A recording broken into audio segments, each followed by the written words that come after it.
검은색 벤치에서 내린 5명의 남자들이 깊은 산속에 있는 자비사로 성큼성큼 걸어 들어갔습니다.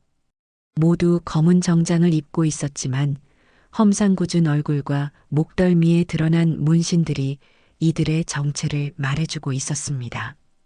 가장 앞에 선 김태식이 담배를 입에 물고 말했습니다. 어이, 땡충, 우리가 간다. 그의 목 뒤로는 용 모양의 검은 문신이 선명하게 드러나 있었습니다. 형님, 이 절에서 보호비 안 낸 지 벌써 2달째예요. 옆에 있던 박성호가 침을 뱉으며 대답했습니다. 저번 주지는 꼬박꼬박 잘 냈는데.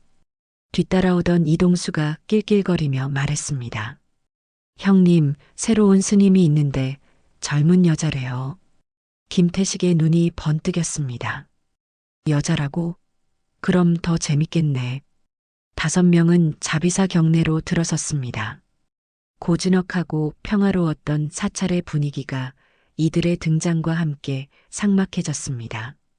법당 앞에 도착한 김태식이 문을 거칠게 두드렸습니다. 법당 안에서는 60대의 해안 스님이 홀로 저녁 예불을 드리고 있었습니다. 하얀 수염과 주름진 얼굴에서 세월의 무게가 느껴졌지만 부처님을 향한 그의 마음만큼은 여전히 순수했습니다. 갑작스러운 소란에 놀란 해안 스님이 조심스럽게 문을 열었습니다. 누구십니까? 김태식이 담배 연기를 해안 스님의 얼굴에 뿜으며 말했습니다.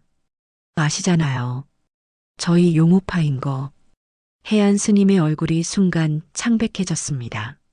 이 지역에서 용우파가 어떤 조직인지 모르는 사람은 없었습니다. 재개발을 빌미로 상인들을 괴롭히고 보호비를 뜯어내는 악명 높은 조직이었습니다. 용우파요? 저희 절과는 상관없다고? 박성호가 비웃으며 해안 스님을 밀쳤습니다. 나이 많은 스님은 균형을 잃고 뒤로 비틀거렸습니다. 보호비 내라고 몇 번을 말해야 알아듣겠어? 이동수가 법당 안으로 밀고 들어가며 말했습니다. 이 동네 우리가 관리하고 있으니까 당연히 관리비 내야지. 해안 스님이 떨리는 목소리로 대답했습니다. 저희는 그런 돈이 없습니다. 이곳은 가난한 절이고 부처님의 집입니다. 부처님의 집? 김태식이 킥킥거리며 웃었습니다. 부처님도 월세는 내셔야지. 안 그래? 다른 조직원들이 웃음을 터뜨렸습니다. 조직원 중 하나인 최민석이 법당 안을 둘러보며 말했습니다. 와, 이 금불상 좀 보세요. 이거 하나만 팔아도 몇 달치 보호비는 나올 텐데. 그는 불상에 손을 대려 했습니다. 해안 스님이 급히 앞으로 나가며 말했습니다. 그건 안 됩니다. 부처님을 모독하시면. 모독? 박성호가 해안 스님의 가슴팍을 거칠게 밀었습니다. 누가 누구를 모독한다고? 해안 스님이 뒤로 넘어지며 바닥에 주저앉았습니다. 무릎을 짚고 일어나려 하지만 몸이 떨려서 쉽게 일어나지 못했습니다. 아직도 상황 파악 못했네? 김태식이 해안 스님 앞에 쪼그려 앉으며 목탁채를 집어들었습니다. 이걸로 돈 벌면 되잖아요.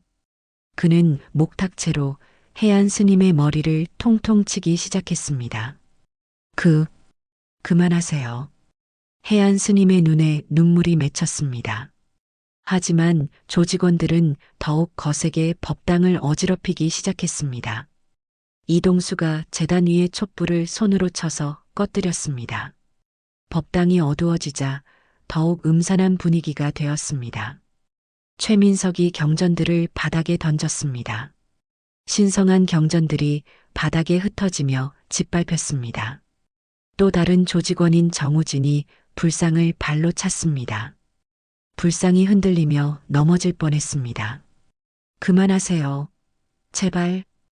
해안 스님이 울부짖었지만 조직원들은 오히려 더욱 신나했습니다. 스님, 매달 50만 원이에요. 김태식이 목탁채로 해안 스님의 어깨를 내려쳤습니다. 해안 스님이 고통으로 신음했습니다. 정말, 정말 그런 돈이 없어요. 이곳은 신도도 몇 명 없는 가난한 절이라고요. 가난하다고? 박성호가 해안 스님의 뺨을 툭툭 치며 말했습니다. 그럼 극락 가고 싶으신가 보네. 그때 법당 밖에서 급한 발소리가 들려왔습니다. 해안 스님, 무슨 일이세요? 맑고 또렷한 여성의 목소리가 법당에 울려 퍼졌습니다. 조직원들이 모두 입구 쪽을 바라보았습니다. 법당 문이 열리며 한 여성이 서둘러 들어왔습니다. 30대 초반으로 보이는 그녀는 회색 승복을 입고 있었지만 그 옷 안에 감춰진 아름다운 용모가 한눈에 들어왔습니다. 긴 속눈썹에 큰 눈, 오뚝한 콧날과 작은 입술. 승복을 입고 있지만 오히려 그 단정함이 그녀의 아름다움을 더욱 돋보이게 했습니다. 조직원들의 눈이 일제히 번뜩였습니다. 김태식이 담배를 입에서 빼며 말했습니다. 이런 미인이 있었네? 박성호가 입을 해벌레하며 지혜 스님을 위아래로 훑어보았습니다. 스님치고는 너무 예쁜데? 이런 미인이 왜 절에 있어? 지혜 스님은 어지러진 법당과 바닥에 쓰러져 있는 해안 스님을 보고 순간 분노가 치밀었습니다. 하지만 감정을 억누르며 차가운 목소리로 말했습니다.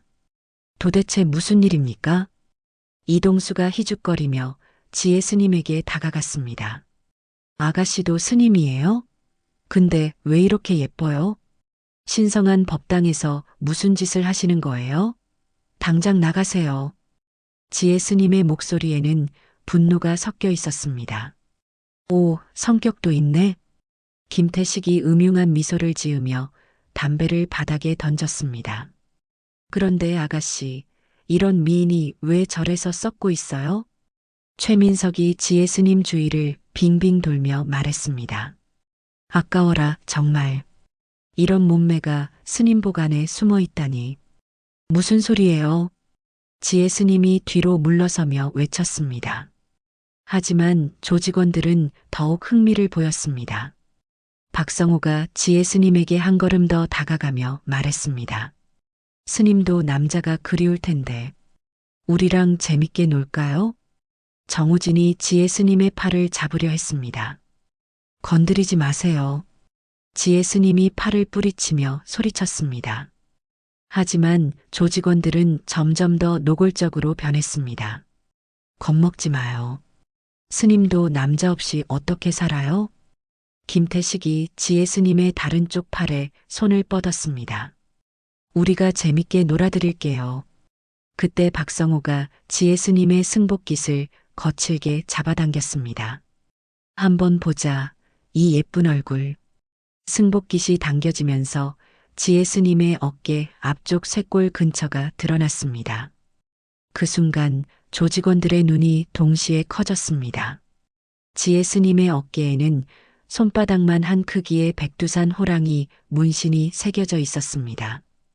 으르렁거리는 호랑이의 표정이 매우 생생하고 정교했으며 마치 지금이라도 튀어나올 것 같은 위압감이 있었습니다. 이거 뭐야? 이동수가 놀라며 말했습니다. 스님이 문신을 해? 최민석이 신기해하며 지혜 스님의 문신을 더 자세히 보려 했습니다. 와, 이거 진짜 잘했네. 호랑이가 살아있는 것 같아. 김태식이 더욱 흥미를 보이며 말했습니다. 이런 거친 문신을 하다니 더 마음에 드는걸. 조직원들은 문신의 진짜 의미를 알지 못했습니다. 그들에게는 단순히 멋진 호랑이 문신 정도로만 보였습니다. 그들의 행동은 더욱 거세졌습니다. 박성호가 지혜 스님의 어깨를 더 드러내려 했습니다. 아무래도 가짜 스님 같은데 문신도 하고.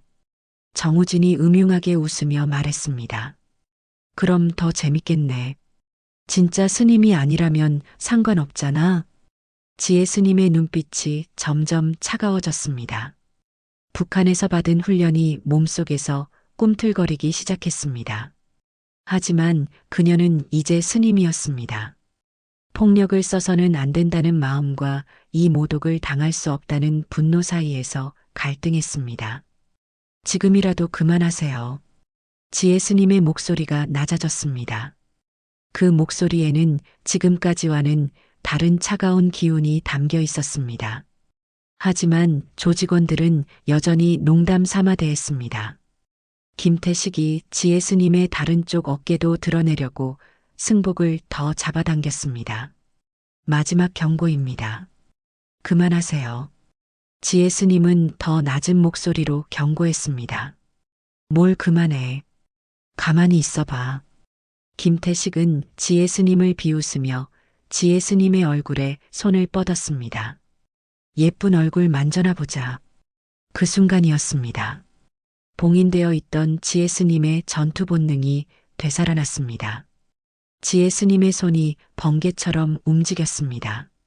김태식의 손목을 정확히 잡아 비틀며 그를 바닥에 내동댕이 쳤습니다. 덩치 큰 남자가 한순간에 바닥에 쓰러졌습니다. 김태식이 고통스러운 비명을 질렀습니다. 다른 조직원들이 깜짝 놀라며 지혜 스님을 바라보았습니다. 뭐야?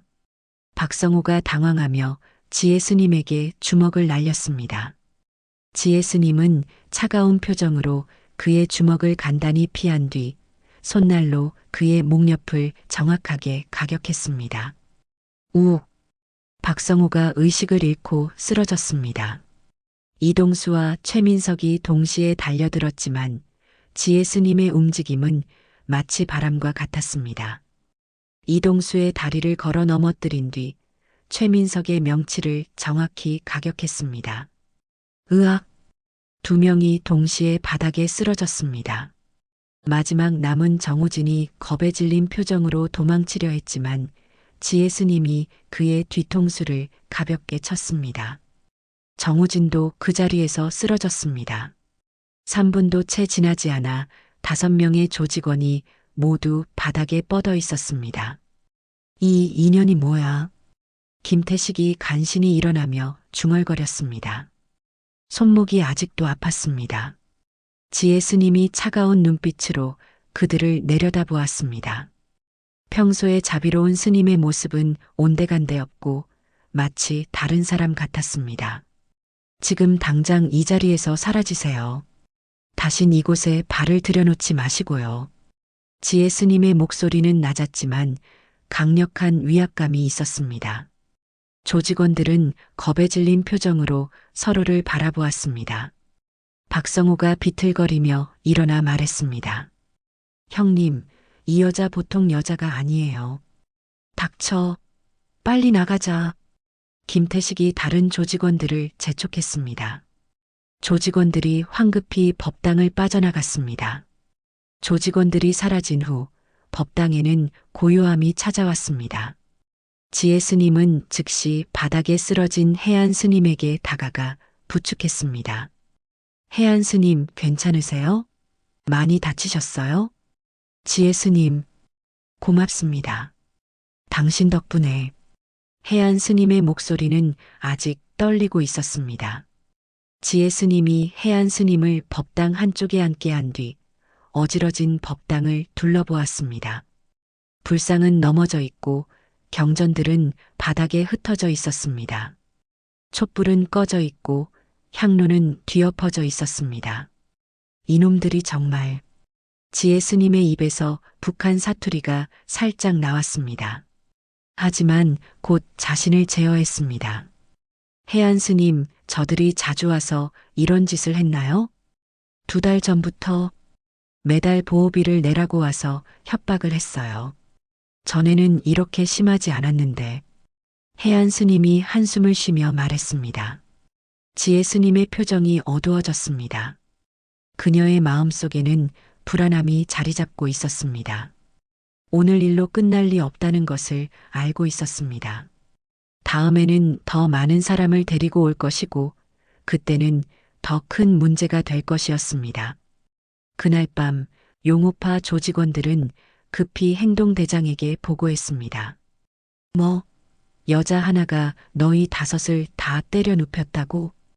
용오파 사무실에서 행동대장 강철민의 차가운 목소리가 울려 퍼졌습니다.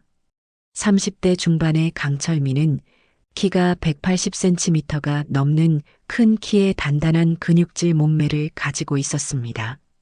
얼굴 곳곳에는 칼자국과 상처들이 있었고 특히 왼쪽 눈 위로는 깊은 흉터가 있었습니다. 김태식이 부어오른 얼굴로 대답했습니다.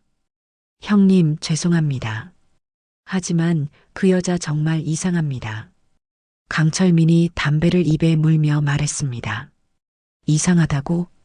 박성호가 급히 끼어들었습니다. 움직임이 정말 빠르고 일반 사람 같지가 않았습니다. 마치 전투병기 같았어요. 이동수가 목을 문지르며 말했습니다. 그리고 예사롭지 않은 문신이 있었습니다.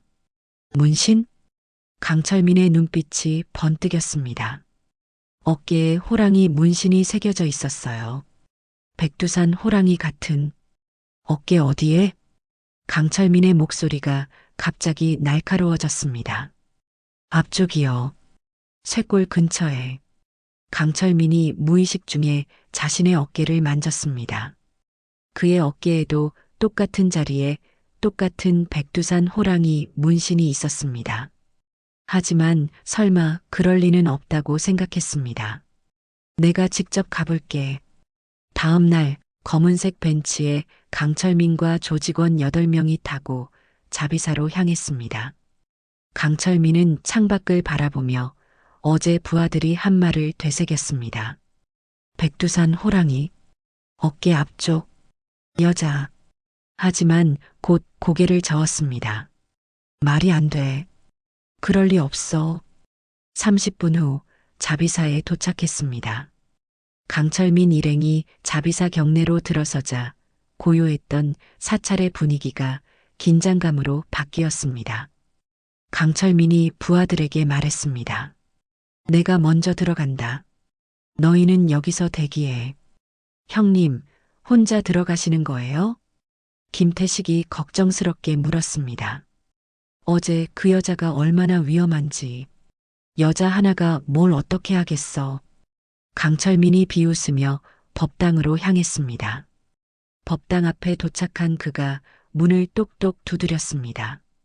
잠깐 나와보세요. 법당 안에서 움직이는 소리가 들렸습니다. 해안 스님이었습니다. 누구십니까? 용오파 행동대장 강철민입니다. 어제 일로 왔습니다. 해안 스님의 얼굴이 창백해졌습니다. 우리 부하들에게 신뢰를 했다고 들었습니다. 좋은 말 할 때 빨리 나오시죠. 그때 법당 안에서 다른 목소리가 들렸습니다. 해안 스님, 제가 나가겠습니다. 여성의 목소리였습니다. 강철민의 몸이 순간 굳어졌습니다. 그 목소리, 어디선가 들어본 것 같은. 법당 안에서 발소리가 들렸습니다. 점점 가까워지는 발소리. 강철민의 심장이 빠르게 뛰기 시작했습니다. 법당 문이 완전히 열렸습니다. 한 여승이 모습을 드러냈습니다. 30대 초반으로 보이는 아름다운 얼굴, 맑은 눈동자, 회색 승복을 입고 있었지만 그 속에 감춰진 강인함이 느껴졌습니다. 강철민과 지혜 스님이 서로의 눈을 마주보는 순간 시간이 멈췄습니다. 강철민의 눈이 커졌습니다. 입이 살짝 벌어졌습니다. 지혜 스님도 마찬가지였습니다. 온몸이 순간 경직되었습니다. 두 사람은 서로를 바라보며 말을 할 수 없었습니다. 5년이라는 세월이 흘렀지만 서로를 알아보는 데는 단 1초도 걸리지 않았습니다. 강철민의 머릿속이 하얘졌습니다. 설아, 정말 설아야? 지혜 스님도 마찬가지였습니다. 철민아, 왜 여기에, 왜 이런 모습으로? 해안 스님이 두 사람의 이상한 반응을 눈치채고 말했습니다. 두 분이 서로를 아시는 건가요? 하지만 강철민과 지혜 스님은 대답하지 못했습니다. 그저 서로를 바라보며 얼어있을 뿐이었습니다. 강철민의 마음속에 수많은 감정이 교차했습니다. 반가움, 놀라움, 당황, 그리고 부끄러움. 자신이 조폭이 된 모습을 설아에게 보여주게 된 것에 대한 부끄러움이었습니다. 지혜 스님도 마찬가지였습니다. 그리움, 충격, 슬픔, 그리고 의문. 철민아, 너 무슨 일이 있었던 거야? 두 사람의 눈에는 각각 다른 감정들이 스쳐갔습니다. 그 순간 두 사람의 머릿속에 과거의 기억이 동시에 떠올랐습니다. 지금으로부터 10여 년 전 북한 함경북도 산악지대. 차가운 새벽 공기가 폐를 찔렀습니다. 해발 1500m 고지에 위치한 비밀 훈련소에서는 30여 명의 특수요원들이 혹독한 훈련을 받고 있었습니다. 빨리 뛰어. 느린 놈은 저녁 굶는다. 교관의 거친 고함 소리가 상간에 울려 퍼졌습니다. 그 중에서도 유독 눈에 띄는 두 명이 있었습니다. 김설아와 박철민. 둘 다 20대 중반으로 어린 시절 부모를 잃고 국가에서 키워진 고아 출신이었습니다. 설아는 여성이지만 남성들을 압도하는 체력과 격투 실력을 가지고 있었습니다. 철민은 냉정한 판단력과 뛰어난 사격 실력으로 유명했습니다. 축하한다. 너희 둘이 이번 기수 최고 성적이다. 훈련소 소장 리정국 대령이 설아와 철민 앞에서 말했습니다. 특별한 임무를 위한 최정예 부대에 선발됐다. 두 사람은 서로를 바라보았습니다. 3년간의 혹독한 훈련을 함께 견뎌온 동료였습니다. 임무는 남조선 침투와 중요 인물 제거다. 리 대령이 두 사람의 어깨에 손을 올리며 말했습니다. 너희는 이제 일반적인 군인이 아니다. 공화국의 검은 그림자가 되는 것이다. 그날 두 사람은 특별한 의식을 거쳤습니다. 어깨에 백두산 호랑이 문신을 새기는 것이었습니다. 이 문신은 최정예 암사료원만이 가질 수 있는 영예다. 문신을 새기는 동안 설아와 철민은 서로의 손을 꽉 잡았습니다. 고통을 함께 견디며 더욱 끈끈한 동료가 되었습니다. 그런 두 사람에게 가장 큰 영향을 준 사람은 강명수 교관이었습니다. 40대 중반의 강 교관은 철민의 멘토였습니다. 철민이 고아원에 있을 때부터 돌봐준 아버지 같은 존재였습니다. 철민아, 너는 좋은 마음을 가진 아이다.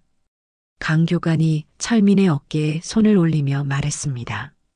그 마음을 잃지 마라. 어떤 상황에서도 말이다. 강 교관의 눈빛에는 깊은 슬픔이 담겨 있었습니다.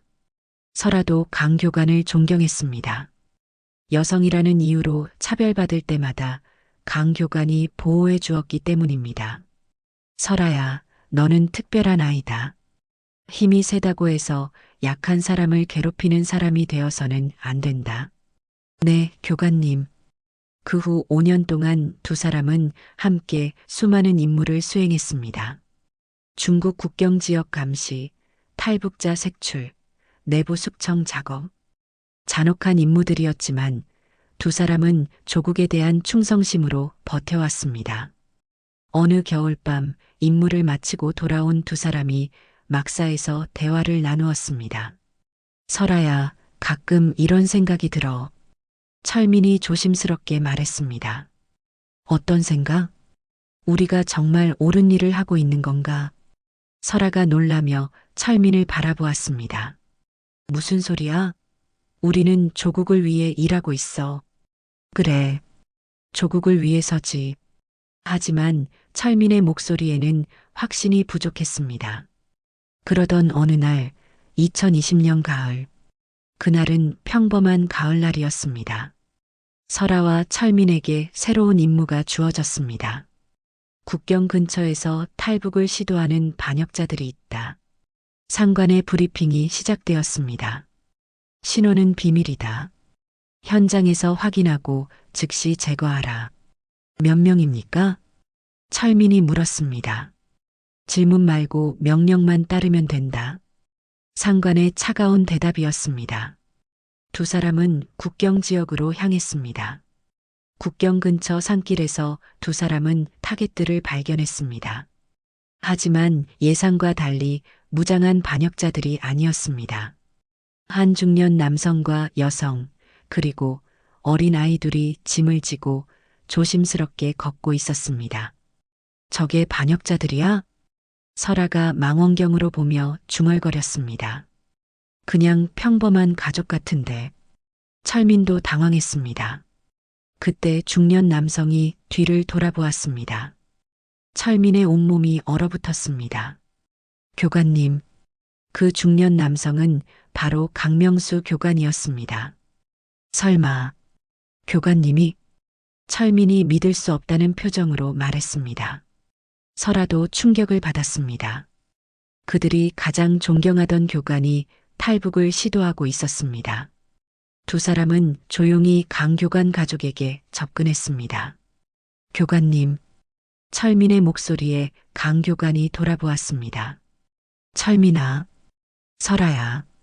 강 교관의 얼굴에는 절망과 안타까움이 동시에 스쳤습니다. 왜 여기에? 임무로 왔습니다. 반역자를 처단하라고.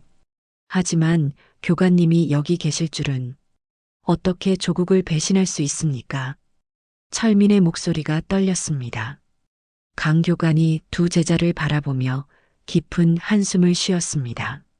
너희가 정말 원한다면 나를 죽여도 좋다. 하지만 내 얘기를 한번 들어봐 줬으면 한다. 강 교관이 무릎을 꿇더니 고개를 숙이고 말하기 시작했습니다. 북한은 거짓으로 가득 찬 나라다. 우리가 지금까지 믿어온 모든 것은 다 거짓이야.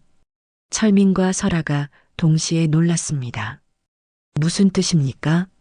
북한이 우리에게 가르쳐준 외부 세계. 그것은 모두 조작된 거야. 강 교관의 목소리는 떨렸지만 확신에 차 있었습니다. 북한은 썩었고 남한은 살아있다. 숨겨진 것이 없고 자유롭게 외칠 수 있고 원하는 꿈을 꿀 수 있는 곳이다. 그럴 리 없습니다. 설아가 반박했습니다. 우리가 배운 건 그게 아니었어요. 나도 그렇게 생각했어. 하지만 내 눈으로 직접 확인했다. 그리고 북한은 너네가 상상할 수 없을 만큼 끔찍한 곳이다. 강 교관의 표정이 어두워졌습니다. 내 주변 사람들이 하나씩 사라지고 있다. 사라진다는 게? 철민이 물었습니다. 의심되는 사람들은 가차없이 숙청하고 있어. 나도 이미 감시 대상이고 그래서 떠날 수밖에 없었다. 설아와 철민이 서로를 바라보았습니다. 김중대장도 이소령도 박 교관도 모두 사고로 죽었다고 하지만 실제로는 강 교관이 말을 잇지 못했습니다. 그래서 가족들을 데리고 피하는 거야. 더 늦으면 우리 모두 죽어. 그 순간 철민의 마음이 흔들렸습니다. 철민은 이미 조금씩 북한에 대해 의심하고 있었던 상황이었고 평생 아버지처럼 여긴 교관의 말에 마지막 방아쇠가 눌려진 것입니다. 하지만 설아는 여전히 혼란스러워했습니다. 설아야, 철민아 너희도 위험해. 이 나라는 더 이상 희망이 없어. 강 교관이 두 사람의 손을 잡았습니다. 함께 가자. 새로운 세상에서 인간답게 살자. 철민이 설아를 바라보았습니다. 설아도 철민을 바라보았습니다. 두 사람의 마음속에는 수많은 생각이 교차했습니다. 철민이 먼저 총을 내려놓았습니다. 교관님, 저희도 함께 가겠습니다. 설아도 고개를 끄덕였습니다. 네, 저도.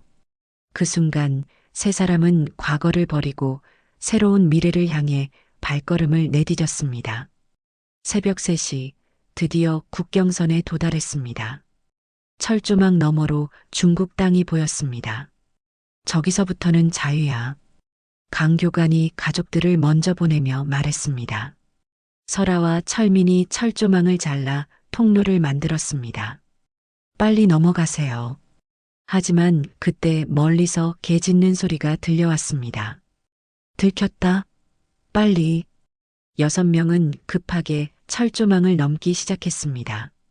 뒤에서 경비병들의 고함 소리와 총소리가 들렸지만 다행히 모두 무사히 중국 땅에 발을 디뎠습니다. 해냈어. 정말 해냈어.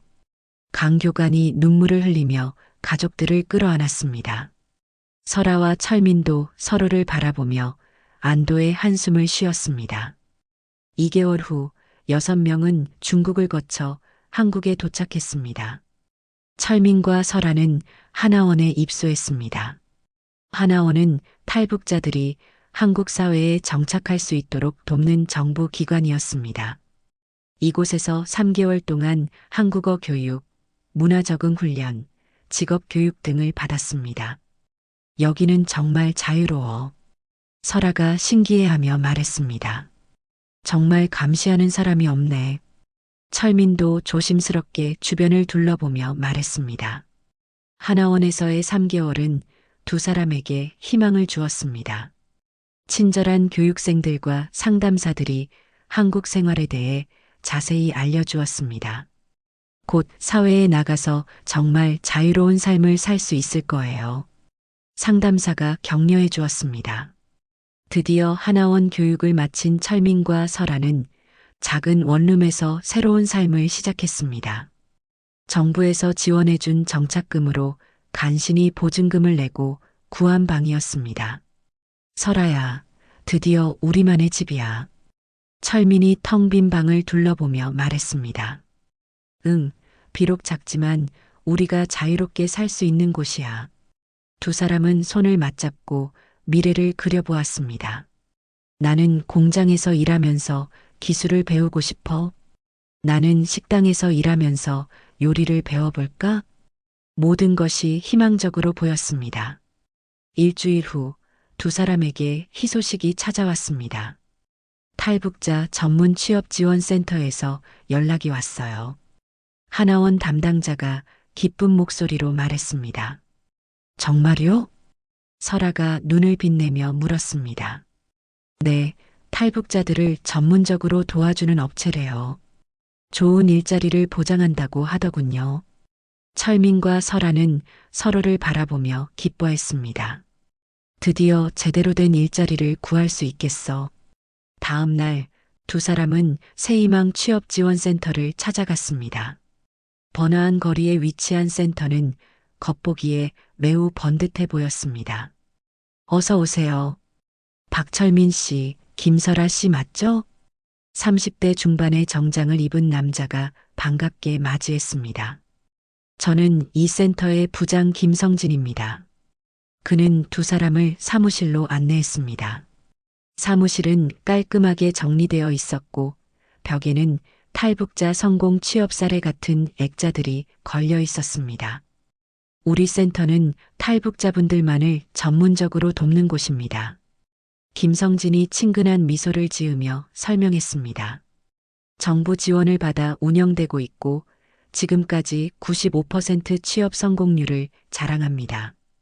철민 씨는 체격도 좋고 성실해 보이시네요. 김성진이 철민을 보며 말했습니다.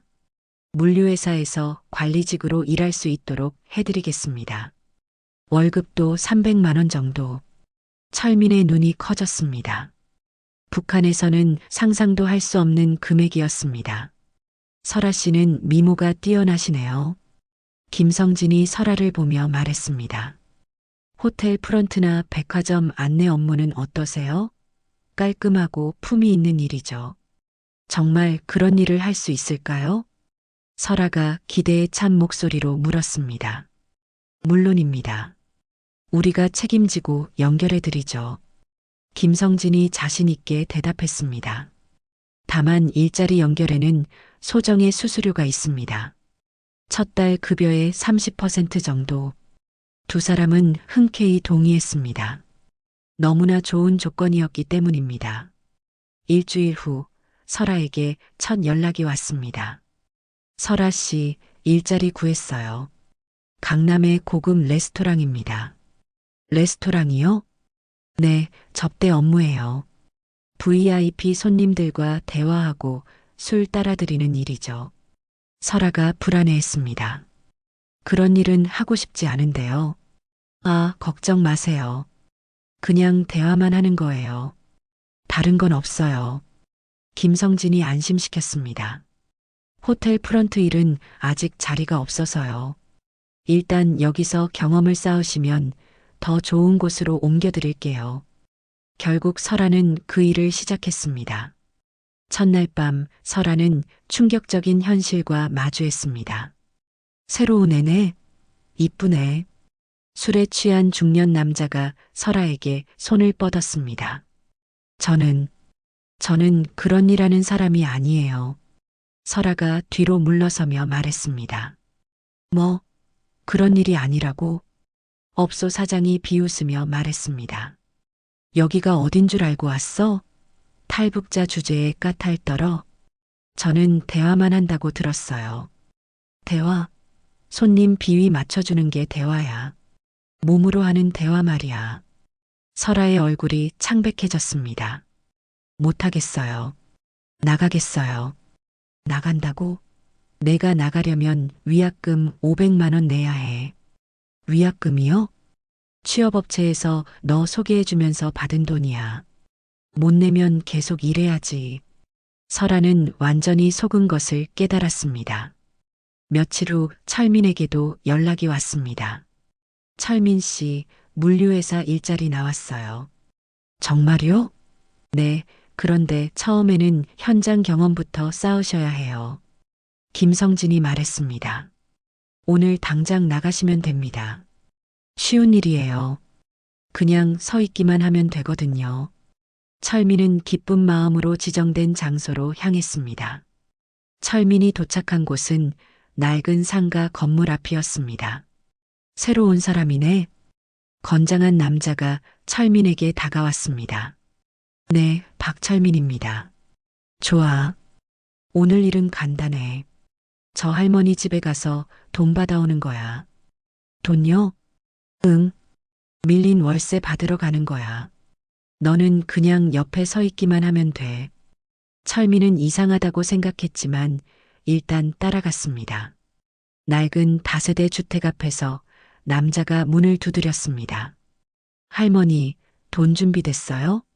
문이 열리자 70대 할머니가 나왔습니다. 아직 준비가 안 됐어요. 뭐, 또 안 됐다고? 남자의 목소리가 거세졌습니다. 일주일 전에도 같은 소리 했잖아요. 그때 철민은 깨달았습니다. 이것은 월세가 아니라 불법 사채업이었습니다.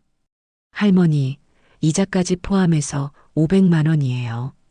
그런 돈이 어디 있어요? 제발 조금만 기다려 주세요. 할머니가 울먹이며 말했습니다. 철민의 가슴이 아팠습니다. 북한에서 무고한 사람들을 해치고 싶지 않아서 탈북했는데 여기서도 똑같은 일을 하고 있었습니다. 못 내면 이 집 넘겨받을 거예요. 남자가 협박했습니다. 철민이 견딜 수 없어서 말했습니다. 그만하세요. 할머니가 이렇게 힘들어 하시는데. 뭐, 너 누구 편이야? 남자가 철민을 째려보았습니다. 돈이 그렇게 급하시면 다른 방법을 찾아보세요. 다른 방법? 이 새끼가 지금 나한테 가르치려고 해? 남자가 철민의 가슴팍을 밀었습니다. 하지만 철민은 꿈쩍도 하지 않았습니다. 북한 특수부대 출신이었기 때문입니다. 그만하고 돌아갑시다. 철민이 차가운 목소리로 말했습니다. 그날 저녁 철민과 설아는 각자의 끔찍한 경험을 나누었습니다. 설아야, 우리 완전히 속았어. 나도 그래. 이게 뭐야? 두 사람은 다음 날 취업업체를 찾아갔습니다. 이게 무슨 일입니까? 철민이 김성진에게 따졌습니다. 약속과 완전히 다르잖아요. 김성진이 비웃으며 대답했습니다. 약속? 무슨 약속? 관리직이라고 하셨잖아요. 관리직 맞잖아. 할머니들 관리하는 거. 김성진이 조롱하듯 말했습니다. 설아도 분노했습니다. 저는 호텔 프런트라고 하셨어요. 호텔 맞네. 러브호텔. 김성진과 다른 직원들이 웃음을 터뜨렸습니다. 당신들이 여기서 뭘 할 수 있겠어? 김성진이 두 사람을 업신여기며 말했습니다. 북한에서 온 주제에 까탈 떨어 무슨 소리예요? 철민이 화를 냈습니다. 소리? 사실 아니야? 김성진이 더욱 노골적으로 모욕했습니다. 니까짓게 한국에서 뭘 할 수 있겠어? 그냥 시키는 대로 해. 제발 다른 일자리를 소개해 주세요. 설아가 간청했습니다. 다른 일자리? 너희 같은 북한 새끼들한테 줄 일자리가 어디 있어? 순간 사무실이 조용해졌습니다. 철민의 눈빛이 차갑게 변했습니다. 지금 뭐라고 하셨죠? 못 들었어? 북한 새끼라고 했어. 김성진이 도발적으로 말했습니다. 여기서 살려면 우리 말 들어야지. 불만 있으면 북한으로 다시 가든지. 이 자식이. 철민은 더 이상 참을 수 없었습니다. 북한 특수부대에서 받은 훈련이 몸속에서 꿈틀거렸습니다. 김성진의 멱살을 잡고 벽에 밀어붙였습니다. 감히 우리를 뭘로 보는 거야? 야야야, 뭐해? 다른 직원들이 놀라서 소리쳤습니다. 하지만 철민의 분노는 멈출 수 없었습니다. 사무실 안을 완전히 뒤집어 엎었습니다. 책상을 뒤엎고 컴퓨터를 바닥에 내던졌습니다. 우리를 우롱하지 마. 경찰 불러. 빨리. 김성진이 비명을 질렸습니다. 30분 후 경찰이 도착했습니다. 누가 신고했습니까? 저 북한 놈이 우리 사무실을 박살냈어요. 김성진이 손가락질하며 말했습니다. 재물 피해가 심각합니다. 체포해 주세요. 철민은 체포되었습니다. 설아가 울면서 따라갔지만 어쩔 수 없었습니다. 철민아, 철민아. 하지만 철민은 뒤돌아보지 않았습니다. 자신의 분노를 후회하지 않았기 때문입니다. 철민은 1년 동안 감옥에서 지냈습니다. 감옥에서도 탈북자라는 이유로 따돌림을 당했습니다. 야, 빨갱이. 다른 죄수들이 철민을 괴롭혔습니다. 감옥에서 철민은 더욱 차가운 사람이 되었습니다. 이 나라도 북한이랑 똑같아. 썩었어. 철민의 마음속에는 분노와 절망만 남았습니다. 철민이 감옥에 간 동안 설아는 혼자 버텨야 했습니다. 하지만 탈북자라는 낙인 때문에 어디서도 제대로 된 일을 구할 수 없었습니다. 탈북자요? 죄송해요. 자리가 없네요. 다른 곳 알아보세요. 어디를 가든 거절당했습니다. 결국 설아는 편의점에서 야간 알바를 하며 근근히 버텼습니다. 하지만 그마저도 사장이 탈북자라는 것을 알고 나서 임금을 제대로 주지 않았습니다. 북한에서 온 주제에 돈 많이 달라고? 일한 만큼만 달라는 거예요. 싫으면 그만둬. 너 대신할 사람 많아. 설아는 완전히 절망했습니다. 어느 추운 겨울날 설아는 우연히 작은 절을 발견했습니다. 몸과 마음이 지쳐 절 마당에 주저앉아 울고 있는데 한 스님이 다가왔습니다. 왜 우시나요? 자애로운 목소리였습니다. 저는 아무도 필요로 하지 않는 사람이에요. 설아가 흐느끼며 말했습니다. 아무도 필요로 하지 않는 사람은 없습니다. 스님이 설아 옆에 앉으며 말했습니다. 부처님은 모든 생명을 사랑하십니다. 그 따뜻한 말에 설아의 마음이 조금씩 열리기 시작했습니다. 그 후 설아는 자주 절을 찾았습니다. 스님들의 자비로운 마음과 평온한 생활에 점점 끌렸습니다. 세상이 너무 더러워요. 설아가 스님에게 털어놓았습니다. 여기서만큼은 순수하게 살 수 있을 것 같아요. 출가를 생각하고 계신가요? 네. 세상과 등지고 살고 싶어요. 결국 설아는 출가를 결심했습니다. 머리를 깎고 승복을 입으며 세상과의 인연을 끊었습니다. 새로운 법명도 받았습니다. 지혜. 1년 후 철민이 출소했을 때 설아는 이미 깊은 산속절에서 스님이 되어 있었습니다. 철민은 설아를 찾으려 했지만 찾을 수 없었습니다. 완전히 혼자가 된 철민은 더욱 절망했습니다. 설아마저 나를 버렸구나. 그때 용우파 조직에서 철민에게 접근했습니다. 어이, 주먹 좀 쓰는 것 같은데 우리랑 같이 일하지? 감옥에서 철민의 실력을 본 조직원이 스카우트했습니다. 철민은 더 이상 선택의 여지가 없었습니다. 좋아. 그렇게 철민은 조폭이 되었습니다. 그렇게 두 사람이 한국에 온 지 5년이 흘렀습니다.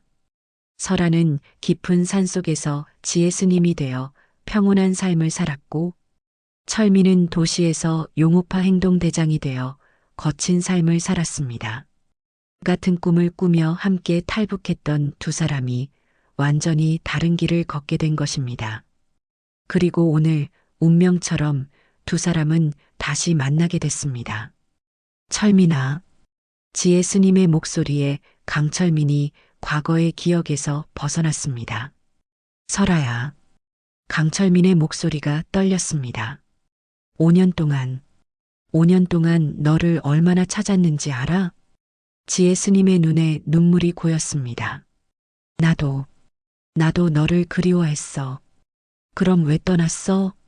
왜 아무 말도 없이? 강철민의 목소리에 원망이 섞여 있었습니다. 나는 더 이상 이 세상에서 살 수 없었어. 지혜 스님이 떨리는 목소리로 대답했습니다. 순수하게 살고 싶었어. 강철민이 쓴웃음을 지었습니다. 순수하게? 철민아, 넌 대체 왜 이렇게 변한 거니? 지혜 스님이 간절하게 물었습니다. 강철민이 자신의 손을 바라보며 말했습니다. 이 나라도 북한이랑 똑같아 다 썩어 빠졌어. 강철민의 목소리가 차가워졌습니다. 힘없으면 짓밟히고 약하면 무시당해. 지혜 스님이 강하게 반박했습니다. 그래, 너의 마음은 이해해. 하지만 아무리 그래도 지금 너의 모습은, 강철민이 비웃으며 말했습니다. 내가 감옥에서 1년 동안 뭘 배웠는지 알아? 강한 놈이 살아남는다는 거야. 착한 놈은 호구 취급받는다는 거야. 강철민이 일어서며 법당을 둘러보았습니다. 너는 여기 숨어서 현실을 모르는 거야. 숨었다고? 지혜 스님도 일어서며 말했습니다. 나는 도망친 게 아니야. 다른 방법을 찾은 거야. 다른 방법이라고? 강철민이 도전적으로 말했습니다. 스님이 되어서 연불이나 하는 게 네가 찾은 방법이야? 너 처음 한국 올 때 이렇게 살려고 왔어? 지혜 스님이 강철민에게 울먹이며 다가가 말했습니다. 철민아, 우리가 왜 북한을 떠났는지 기억해? 무고한 사람들을 죽이기 싫어서였잖아. 강철민의 표정이 잠깐 흔들렸습니다.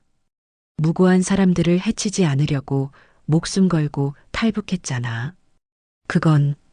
그런데 지금 너는 뭘 하고 있어? 지혜 스님의 목소리가 간절해졌습니다. 무고한 사람들을 협박하고 괴롭히고 죄 없는 이런저래 들어와 돈을 요구하고. 강철민이 말문이 막혔습니다. 우리가 북한에서 거부했던 그 일을 네가 여기서 하고 있잖아. 강철민의 온몸이 굳어졌습니다. 그 말이 가슴 깊숙이 박혔습니다. 우리가 목숨 걸고 지키려던 게 뭔지 잊었어? 지혜 스님의 눈에서 눈물이 흘러내렸습니다. 양심이야, 철민아. 무고한 사람을 해치지 않는 마음이야. 강철민이 주저앉으며 머리를 감쌌습니다. 나는 어쩔 수 없었어. 한국 사람들이 우리를 무시했어. 북한 새끼라고 했어. 강철민이 괴로워하며 말했습니다. 그래서 힘을 길러야 한다고 생각했어. 그래서 무고한 사람들을 괴롭히는 게 해답이야? 지혜 스님이 강철민 옆에 앉으며 말했습니다. 우리를 무시한 사람들과 똑같은 사람이 되는 게 답이야? 그럼 어떻게 살아야 하는데? 강철민이 절규하듯 말했습니다.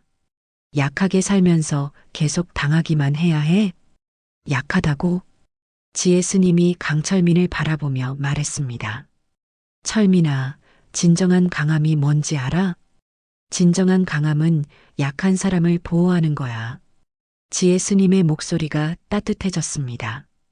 강명수 교관님이 우리에게 가르쳐 주신 거 기억해?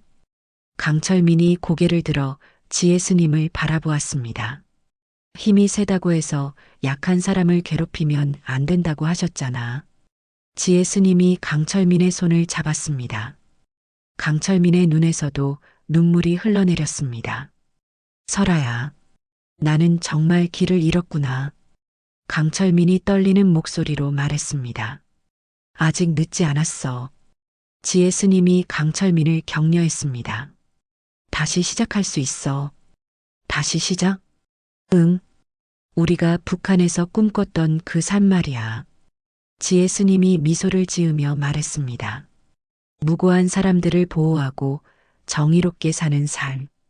강철민이 지혜 스님을 바라보며 말했습니다.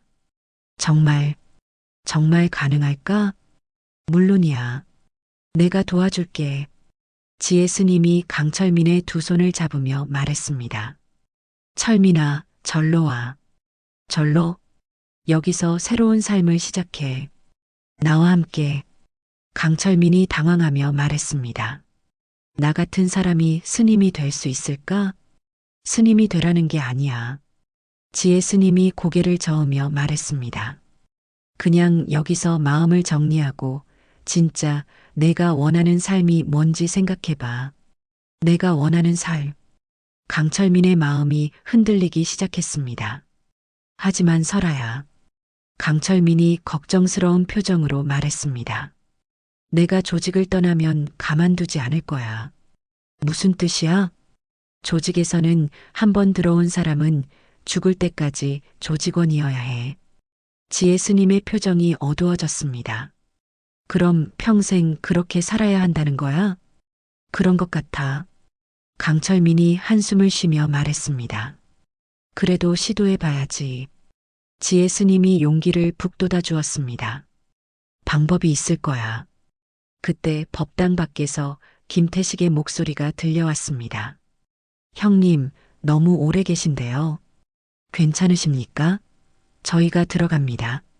강철민이 긴장하며 일어났습니다. 나가야 해. 더 있으면 의심받을 거야. 철민아, 약속해. 지혜 스님이 강철민의 팔을 잡았습니다. 뭘? 다시 생각해 보겠다고. 우리 대화 말이야. 강철민이 잠깐 망설이더니 고개를 끄덕였습니다. 알겠어. 생각해 볼게. 강철민이 법당 문으로 향하며 뒤돌아보았습니다. 설아야. 응? 오늘. 고마워. 강철민이 법당을 나서자 부하들이 에워쌌습니다. 형님, 무슨 일 있으셨어요? 김태식이 물었습니다. 일단 돌아간다. 그냥 돌아가요? 어제 우리가 당했는데. 시끄러워. 명령이야. 강철민의 목소리에는 평소와 다른 무언가가 있었습니다. 부하들은 의아해했지만 더 이상 묻지 않았습니다. 차에 타고 돌아가는 길에 강철민은 계속 생각했습니다. 나는 지금 뭘 하고 있는 거지? 법당에서 지혜 스님은 한참 동안 서 있었습니다. 해안 스님이 조심스럽게 다가와 물었습니다. 지혜 스님 괜찮으세요? 네, 괜찮습니다. 하지만 지혜 스님의 마음은 복잡했습니다. 철민아, 제발 올바른 선택을 해줘. 3일이 지났습니다. 마침내 강철민은 결심했습니다. 조직을 떠나기로. 하지만 쉽게 나갈 수 있을지는 의문이었습니다. 일단 설아에게 가서 상의해보자. 강철민은 다시 자비사로 향했습니다. 이번에는 혼자서. 법당 앞에서 강철민이 조심스럽게 문을 두드렸습니다. 설아야, 나야. 철민이야. 곧 문이 열리며 지혜 스님이 나타났습니다. 혼자 왔어? 응. 이번에는 정말 대화하러 왔어. 지혜 스님의 얼굴에 희망이 번졌습니다. 들어와. 법당에 들어온 강철민이 지혜 스님 앞에 앉았습니다. 설아야, 3일 동안 계속 생각했어. 내 말이 맞아. 우리가 왜 탈북했는지 지혜 스님이 감동하며 강철민의 손을 잡았습니다. 정말, 정말 그렇게 생각해? 응, 철민아. 지혜 스님의 눈에 눈물이 고였습니다. 그럼 이제 어떻게 할 거야? 강철민이 깊은 숨을 들이쉬며 말했습니다. 조직을 나가고 싶어. 정말? 응. 그리고 정말 가능하다면 여기서 새로운 시작을 하고 싶어. 지혜 스님이 기뻐하며 일어났습니다. 정말 다행이야. 내가 도와줄게. 하지만 쉽지 않을 거야. 강철민이 걱정스러운 표정으로 말했습니다. 조직에서 쉽게 놓아주지 않을 거야. 그래도 시도해봐야지. 방법이 있을 거야. 그래. 일단 두목에게 직접 말해볼게. 강철민이 결심에 찬 표정으로 말했습니다. 나가고 싶다고. 그때 해안 스님이 차를 끓여와서 두 사람에게 건넸습니다. 두 분의 대화를 들으니 정말 다행입니다. 해안 스님이 자애로운 미소를 지으며 말했습니다. 사람은 언제든지 새로 시작할 수 있습니다. 감사합니다, 스님. 강철민이 정중히 인사했습니다. 저 같은 사람도 받아주실 수 있을까요? 물론입니다. 부처님은 모든 중생을 품으십니다. 지혜 스님이 강철민을 바라보며 말했습니다. 철민아, 우리 정말 새로운 시작을 해보자. 응, 설아야.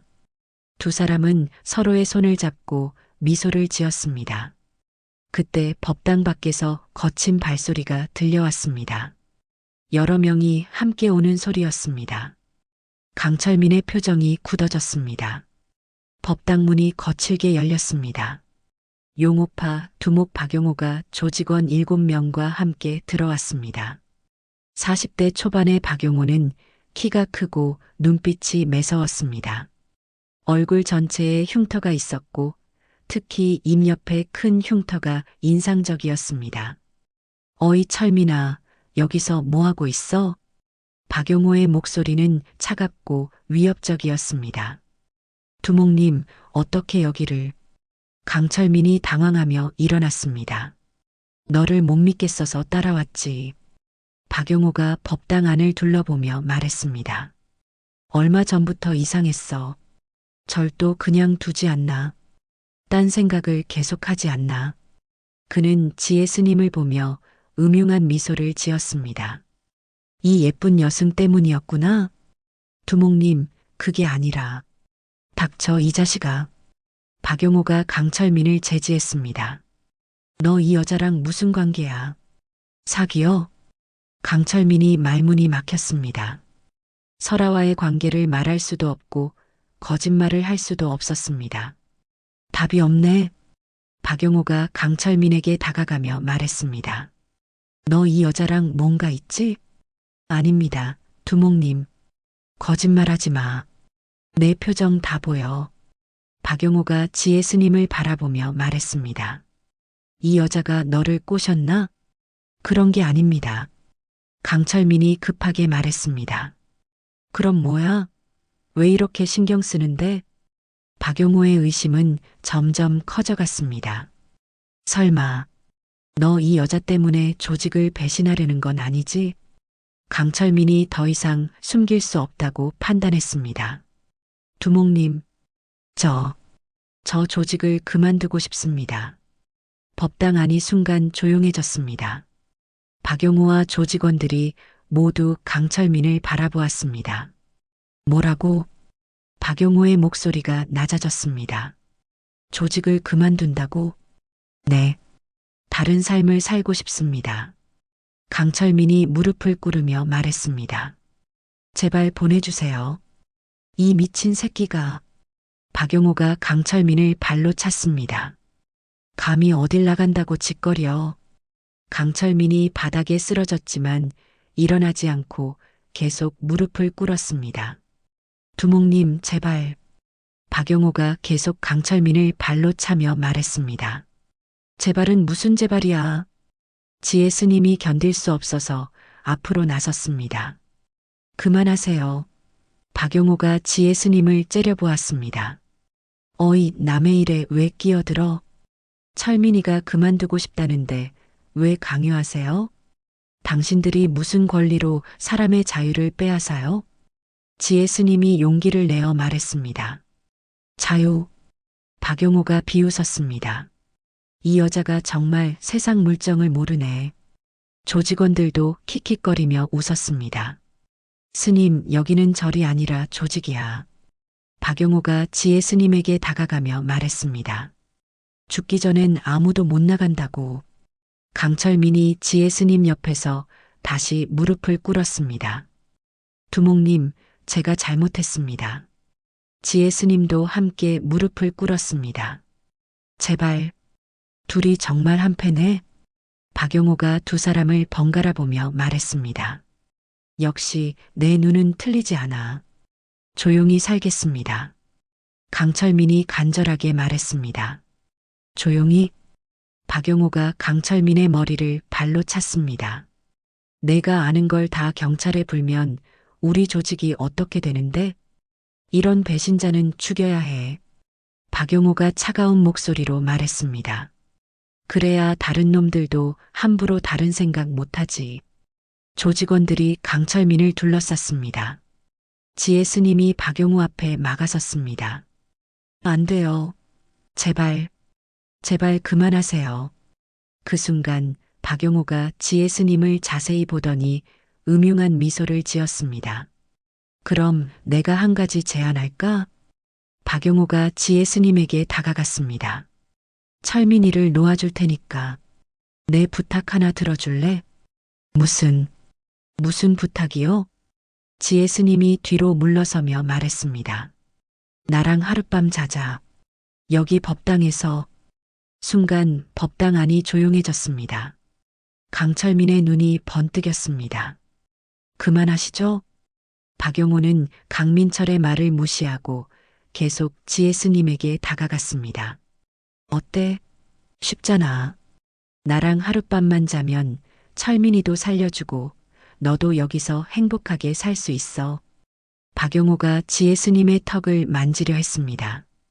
이 새끼가. 그 순간 강철민이 폭발했습니다. 순간적으로 일어나서 박용호의 손목을 잡았습니다. 뭐? 박용호가 당황했습니다. 그녀한테 손대지 마. 강철민의 눈에는 살기가 돌았습니다. 북한 특수부대에서 받은 훈련이 몸속에서 깨어났습니다. 박용호의 손목을 비틀어 바닥에 내동댕이 쳤습니다. 으악! 박용호가 바닥에 쓰러졌습니다. 형님! 조직원들이 일제히 강철민에게 달려들었습니다. 하지만 강철민은 이미 다른 사람이 되어 있었습니다. 북한 특수부대에서 받은 5년간의 혹독한 훈련이 몸속에서 깨어났습니다. 첫 번째로 달려든 김태식의 주먹이 강철민의 얼굴을 향해 날아왔습니다. 강철민은 고개를 살짝 옆으로 틀어 주먹을 피했습니다. 동시에 왼손으로 김태식의 손목을 잡고 오른손으로 그의 팔꿈치 관절을 역방향으로 밀었습니다. 으악! 뼈가 어긋나는 소리와 함께 김태식이 비명을 질렀습니다.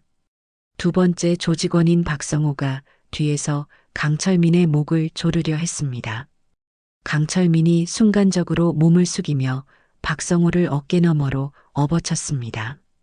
박성호의 몸이 공중에서 한 바퀴 돌며 법당 바닥에 등부터 떨어졌습니다. 퍽! 바닥이 울릴 정도로 큰 소리가 났습니다. 세 번째 조직원인 이동수가 오른쪽에서 발차기를 날렸습니다. 강철민이 왼팔로 그의 다리를 받아내며 동시에 오른손 손날로 이동수의 목 옆 경혈을 정확히 가격했습니다. 이동수가 눈을 뒤집으며 그 자리에서 쓰러졌습니다. 이런 미친. 최민석이 법당 한쪽에 있던 목탁채를 집어들었습니다. 그것을 야구방망이처럼 휘두르며 강철민의 머리를 향해 내려쳤습니다. 강철민이 두 손을 교차해서 목탁채를 받아냈습니다. 순간적으로 최민석의 손목을 비틀어 목탁채를 빼앗았습니다. 빼앗은 목탁채로 최민석의 무릎을 정확히 가격했습니다. 아!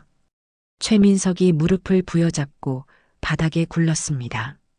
정우진이 주머니에서 접이식 칼을 꺼내 강철민에게 돌진했습니다. 죽어라. 칼날이 강철민의 옆구리를 향해 날아왔습니다. 그때 지혜 스님이 움직였습니다. 정우진의 뒤에서 조용히 접근한 그녀가 그의 칼 든 손목을 정확히 잡았습니다. 동시에 다른 손으로 정우진의 어깨 뒤쪽 앞점을 눌렀습니다. 으어! 정우진의 손에서 힘이 빠지며 칼이 바닥에 떨어졌습니다. 지혜 스님이 정우진의 팔을 비틀며 그를 바닥에 엎드리게 만들었습니다. 마치 경찰이 범인을 제압하는 것 같은 완벽한 기술이었습니다. 설아야. 강철민이 놀라며 지혜 스님을 보았습니다.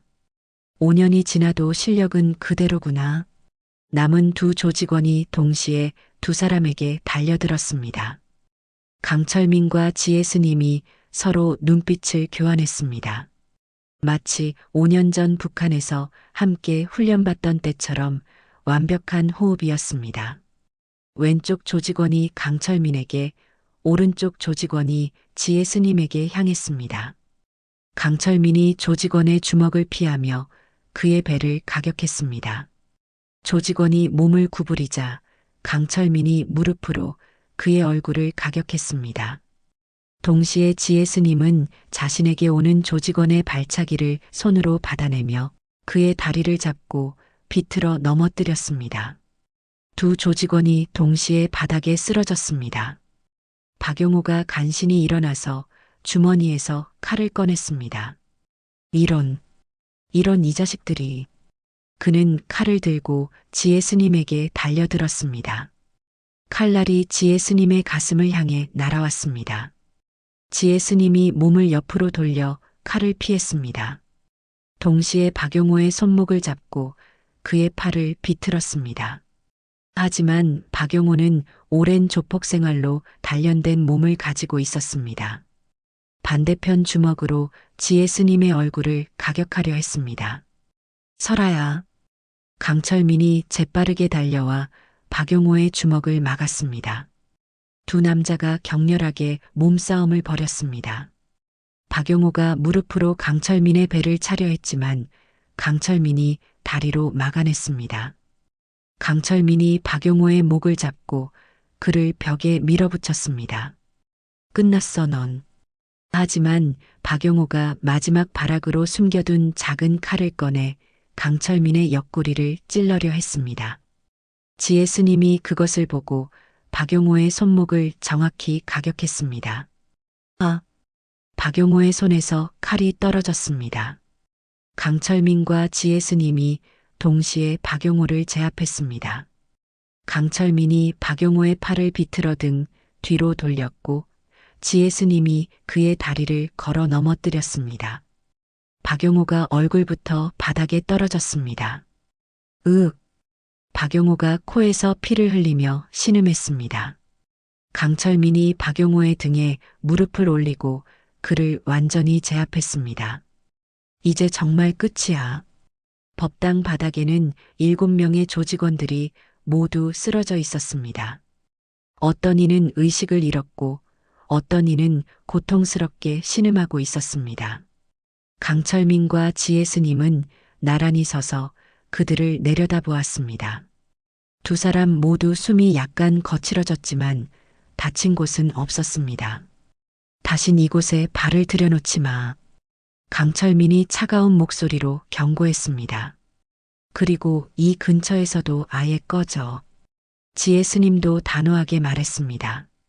만약 이 근처에서 너희들을 다시 보게 되면 가만두지 않을 거야. 박용호와 조직원들이 비틀거리며 법당을 빠져나갔습니다. 그들의 차 시동 소리가 멀어져 갔습니다. 법당에는 다시 고요함이 찾아왔습니다. 강철민과 지혜 스님이 서로를 바라보았습니다. 설아야. 응, 철민아. 이제 정말 자유야. 두 사람은 서로를 끌어안았습니다. 5년 만에 찾은 진정한 자유였습니다. 해안 스님이 감동하며 두 사람을 바라보았습니다. 정말 다행입니다. 부처님이 도와주셨네요. 해안 스님 감사합니다. 강철민이 깊이 고개를 숙이며 말했습니다. 저 같은 사람을 받아주셔서 무슨 말씀을요? 부처님은 모든 중생을 품으십니다. 일주일이 지났습니다. 강철민은 그동안 자비사에서 지내며 마음을 정리했습니다. 지혜 스님과 해안 스님과 함께 일상을 보내며 진정한 평화가 무엇인지 깨달았습니다. 어느 저녁 강철민이 지혜 스님에게 말했습니다. 설아야, 나도 스님이 되고 싶어. 정말? 지혜 스님의 얼굴에 기쁨이 번졌습니다. 응, 너와 함께 여기서 새로운 삶을 살고 싶어. 하지만 철민아, 스님이 되는 건 쉬운 일이 아니야. 알고 있어. 하지만 나는 진심이야. 강철민의 눈빛에는 확신이 담겨 있었습니다. 이곳에서 정말 깨끗하게 살고 싶어. 며칠 후 강철민이 출가하는 날이 왔습니다. 해안 스님이 직접 강철민의 머리를 깎아주었습니다. 가위 소리가 법당에 조용히 울려 퍼졌습니다.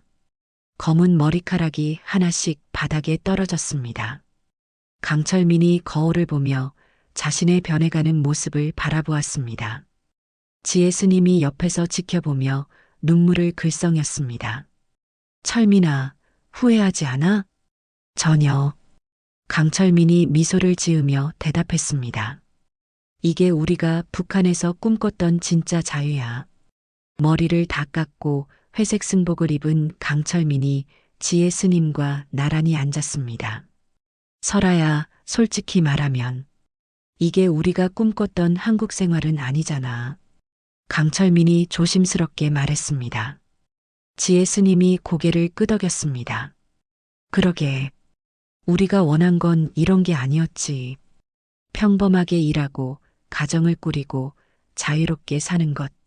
하지만 철민아, 지혜 스님이 강철민의 손을 잡으며 말했습니다.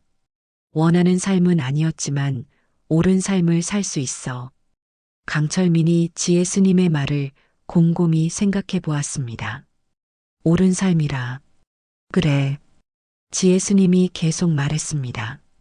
죄 없는 사람들을 괴롭히지 않아도 되고, 거짓으로 가득 찬 세상에서 벗어날 수 있고, 강철민이 지혜 스님의 말을 이어받았습니다. 그렇게 생각하니까 나쁘지 않네. 두 사람이 서로를 바라보며 미소를 지었습니다. 이제야 진짜 자유를 찾은 것 같아. 해안 스님이 강철민에게 새로운 법명을 지어주었습니다. 앞으로는 자비라고 부르겠습니다. 자비요? 네. 자비로운 마음으로 살라는 뜻입니다. 강철민. 이제는 자비 스님이 깊이 고개를 숙였습니다. 감사합니다. 자비. 좋은 이름이네요. 해가 지고 법당에 은은한 촛불이 켜졌습니다. 지혜 스님과 자비 스님이 나란히 부처님 앞에 무릎을 꿇었습니다. 두 사람이 함께 합장하며 깊이 절했습니다. 부처님 감사합니다. 지혜 스님이 진심으로 말했습니다. 저희에게 진정한 평화를 찾을 수 있게 해주셔서. 자비 스님도 감격하며 말했습니다. 저희에게 새로운 기회를 주셔서. 두 사람의 목소리가 법당에 울려 퍼졌습니다. 서로를 바라보며 절을 마친 두 사람이 서로를 바라보았습니다. 촛불이 두 사람의 얼굴을 따뜻하게 비춰주었습니다. 우리 정말 많이 돌아왔구나. 그러게. 하지만 결국 우리가 찾던 곳에 도착했어. 두 사람이 동시에 미소를 지었습니다. 그 미소에는 지난 5년간의 고통과 슬픔이 모두 녹아 있었습니다. 그리고 앞으로의 희망도 함께 담겨 있었습니다. 오늘 이야기 마음에 드셨나요? 때로는 우리가 원하는 삶이 아닐지라도 옳은 길을 걸을 때 진정한 행복을 찾을 수 있습니다. 지금까지 긴 이야기 들어주셔서 감사드립니다. 오늘도 행복하고 건강한 하루 되세요. 지금까지 구름 같은 이야기였습니다.